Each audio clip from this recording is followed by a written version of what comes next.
अस्सलामुअलैकुम वरहमतुल्लाहि वबरकातुहू। मोहतरम भाइयों, बुज़ुर्गों, दोस्तों,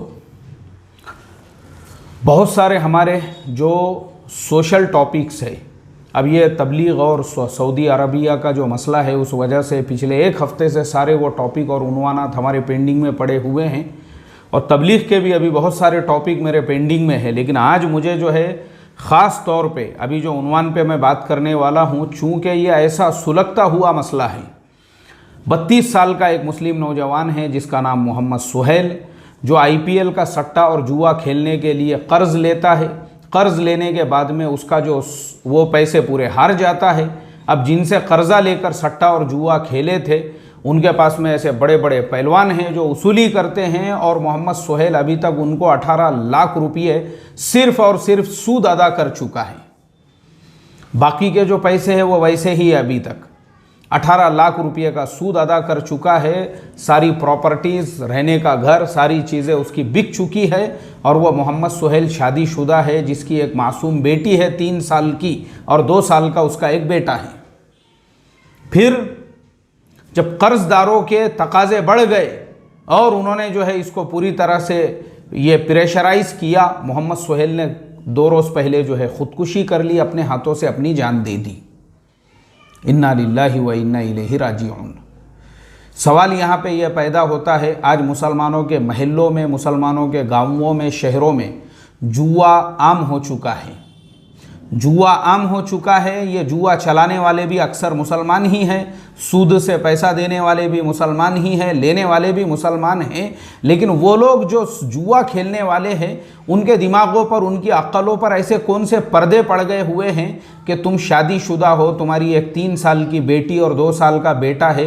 अरे जुआ खेलने से पहले कम से कम उनके बारे में तो आप सोचते कि मेरा जो लिया हुआ स्टेप है उसका मेरी औलादों के ऊपर क्या असर पड़ने वाला है। हराम की कमाई आप अपनी बच्चों को खिला रहे हो, अगर मान लो आप जीत भी जाते तो, और वही औलादे अगर हराम की कमाई खा के पलती, बढ़ती और बड़ी होती, उसके बाद में उनकी क्या तालीम और तरबियत होती थी। मेरा सवाल है ये। और बच्चे हैं, औलाद है, बीवी है, सब कुछ है आपकी, लेकिन आप जब हार गए तो आप इतने ज़्यादा नाउम्मीद हो गए कि आपने अपने हाथों से खुदकुशी कर ली। अब आपके बच्चों का जिम्मेदार कौन? मेरा सवाल है ये। वो 3 साल की मासूम बच्ची है, 2 साल का बच्चा है और उनकी जो बीवी है और फिर जो दूसरे रिश्तेदार भी होंगे, माँ बाप भी तो होंगे ना। क्या माँ बाप ने इसलिए पैदा किए और 32 साल का नौजवान अपने बेटे को बनाए कि हमारा बेटा बड़ा होकर जुआ खेले, सट्टा खेले, ब्याज से पैसे ले और उसके बाद में ऐसी अपनी जान दे दे? मैं ये एक मिसाल दे रहा हूँ, मेरा सवाल पूरे समाज से है। इसलिए कि हम मुसलमान, हमको समझना चाहिए, हमारे कुरान में अल्लाह ताला ने 1450 साल पहले अऊज़ु बिल्लाहि मिनश शैतानिर रजीम या अय्युहल्लज़ीना आमनू इन्नमल खम्रु वल मैसिरु वल अंसाबु वल अज़लामु रिज्सुम मिन अमलिश शैतानी फज्तनिबूहु लअल्लकुम तुफ्लिहून। जुए की सारी किस्मों को सराहतन हराम और नाजायज़ करार दे दिया। और हम बार बार बोलते हैं, मैंने तो यहाँ तक कि IPL का भी जो जुआ है और IPL के अलावा जो ड्रीम 11 है, हमने तो उसको भी कहा है वो भी हराम है, नाजायज़ है, वो भी सट्टे और जुए की बदली हुई एक किस्म है। नौजवान मानने को तैयार नहीं है। और मुझे इस उन्वान पे इसलिए भी बोलना पड़ा, ख़ास तौर पे मेरे एक रिश्तेदार, कल उन्होंने मुझे फ़ोन किए और एक छोटे से तालुक़े में रहते हैं, हालांकि वो खुद नगर सेवक है उस शहर के, लेकिन मेरे रिश्तेदार हैं। और उन्होंने बड़े दर्द के साथ में मेरे से ये कहा कि मुफ्ती साहब, मैं आपसे रिक्वेस्ट और दरख्वास्त करता हूँ, क्योंकि ये चीज़ हमारे कंट्रोल की नहीं है, आप ही इसके ऊपर कुछ रोशनी डालिए कि हमारे नौजवान जुए और सट्टे की लत में बर्बाद हो चुके हैं, बर्बाद। उन्होंने मेरे से ये कहा कि नौजवान अपनी बीवियों के जेवरात बेच के जुआ खेल रहे हैं, बाप दादा की प्रॉपर्टियां बेच के जुए खेल रहे हैं, इनके बाप दादाओं ने जो ज़मीनें, जो खेती बाड़ी इनके लिए छोड़े थे, वो बेच के जुआ खेल रहे हैं। इनके बच्चे जो है भीख मांगने की नौबत आ रही है। बताओ अब हम इस बारे में क्या कर सकते हैं? वो तो नगर सेवक है। उन्होंने कहा कि नाली का कोई काम होता तो हम कर लेते, रोड रास्ता बनाने का कोई काम होता तो हम कर लेते, गवर्नमेंट का कोई काम वो हम कर सकते। ये कौन समझाएगा कौम को? ये कौन बताएगा? फिर उन्होंने मेरे से ये कहा कि हमारे शहर में जुए की एक और किस्म आ गई है। आजकल जो ऑनलाइन जुए खेल रहे हैं, ऑनलाइन 3 पत्ती, ऑनलाइन रमी, और बोले इसी तरह से जो है तुम्हारे पुणे से ही वो एक लिंक आती है, वो लिंक के ऊपर शाम में उसका टाइम फिक्स होता है, शाम में 5 बजे से शाम में 7 बजे से ऐसा कुछ टाइम होता है। 1 ही घंटे का वो जुए का टाइम होता है, जो ऑनलाइन सारे के सारे एक साथ उसमें जुड़ते हैं और सब एक साथ में मिलकर सट्टा और जुआ खेल रहे हैं, जिसकी वजह से बर्बाद हो रहे हैं। बर्बाद घर में बच्चों को खाने के लिए जवारी बाजरी नहीं है, खाने के लिए अल्लाह हिफाजत फरमाए। मोहतरम दोस्तों, कैसे, यानी मुझे आप बताओ, हमारे दिमाग पर, हमारी अक्लों पर ऐसा कौन सा जो है शैतान ने गोबर मल दिया हुआ है कि इतना भी हमको नहीं समझता है कि अरे जो पैसा हमारे अपनी औलादों के पेट में डालने का है, जो अपने बच्चों के तालीम पे खर्च करने का है, जो अपने बच्चों को संवारने पे खर्च करने का है, वही पैसा उठा उठा के हम जुए के अंदर बर्बाद कर रहे हैं। और वह बच्चे एड़ियां रगड़ रहे हैं, एड़ियां भीख मांग रहे हैं बच्चे।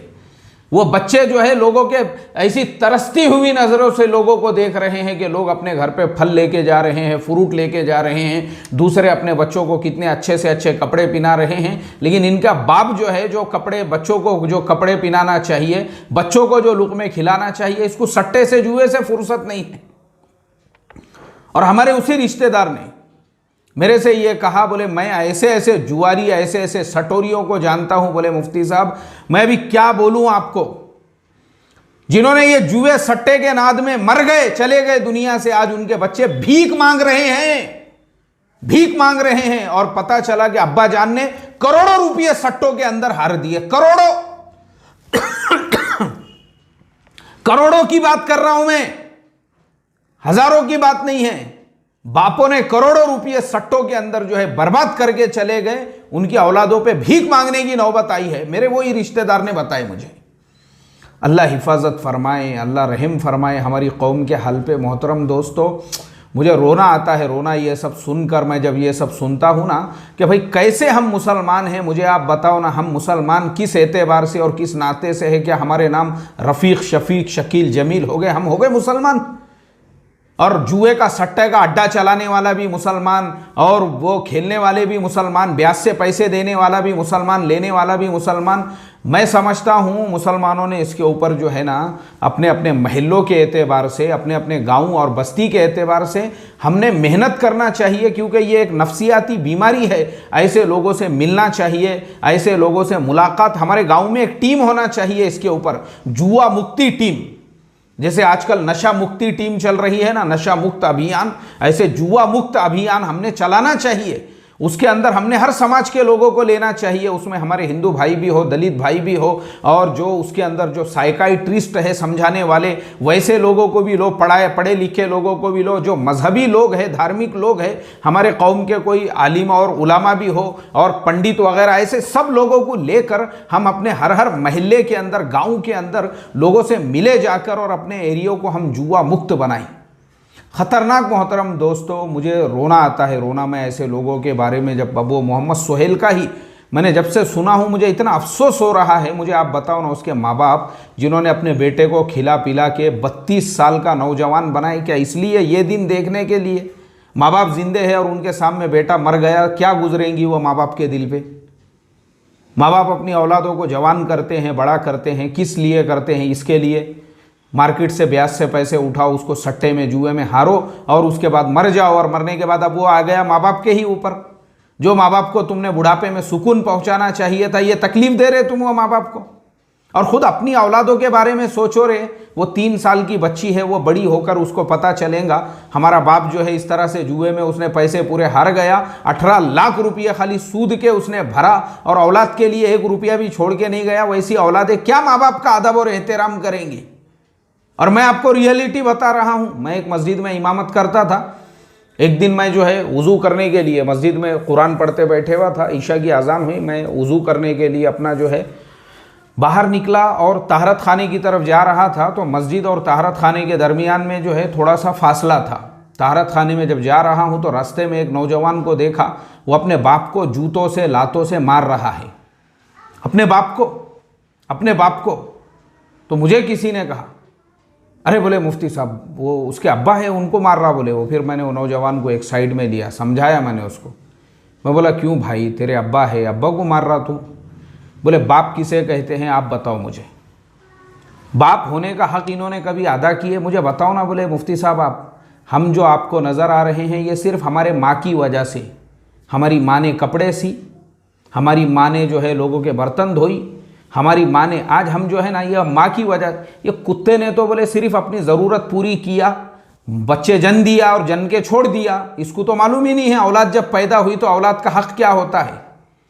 ये तो अपने जुए के अंदर बिजी रहा ना इसकी पूरी ज़िंदगी। इसको पूछो, इसको डुक्कर को, ये कुत्ते को, ये इसने पूरी ज़िंदगी काय में इसकी गई कैरम के क्लब में सुबह से लेके शाम तक, और जुए के अंदर। अभी भी ये डंगरे को अक्ल नहीं आई, बोले बुड्ढे को। इसको मैंने अभी जो है ना वो मटके के वहाँ से उठा के लेके आया, बोले इसको ये काय का बाप है। बोले ये मुझे आप बताओ ना। आप बोलेंगे अरे मुफ्ती साहब बयान करो, और इमामों को बोलते माँ बाप के अदब पे बयान करो, बाप के एहतराम। अरे बाप के एहतराम पे क्यों एहतराम करेंगे ऐसे बाप का, जिसकी अय्याशी जो है बुढ़ापे तक जो है, जिसको अपने ही, जिसके सट्टे जुए की आदतें, ऐसी औलादे फिर ऐसे बापों को जूतों लातों से नहीं मारेंगी तो क्या करेंगी।